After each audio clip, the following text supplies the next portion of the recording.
السلام عليكم ورحمة الله وبركاته. حبايب قلبي عاملين ايه؟ يا رب تكونوا بخير. تعالي كده نصلي على النبي. هنعمل ايه؟ احنا عندنا شاورما جاهزة، يعني صدور بس في التلاجة جاهزة اهو. خليكم معايا هجيبها وارجع لكم.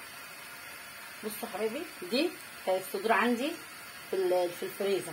دي صدور بس، صدور فراخ مستويه. طبعا هنشوحها خساره عادي.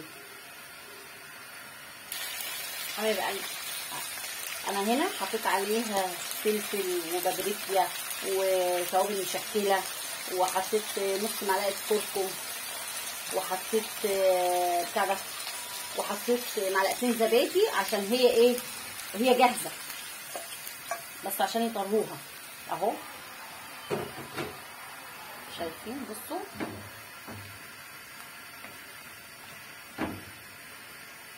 يعني حطيت كل التوابل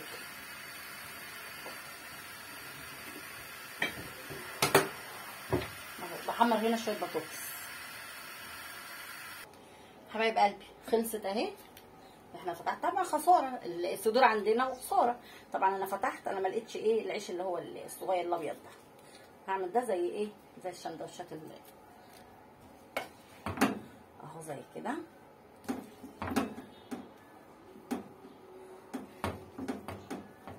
بصوا ريحتها حلوه قوي.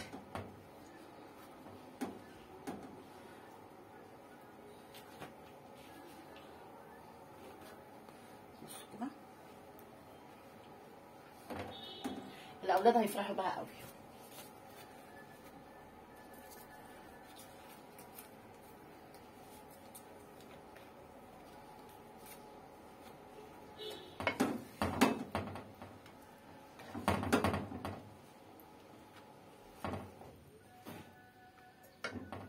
كده اهو. بصوا هخلص وارجع لكم عشان الفيديو ما يطولش. حبايب قلبي ايه رايكم؟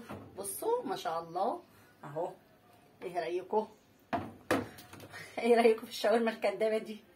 بس هي مش شاورما كدابه، هي صدور كانت عندي. بصوا اهو، ده البيبس بتاعنا احنا الابيض المصري. بصوا اهو.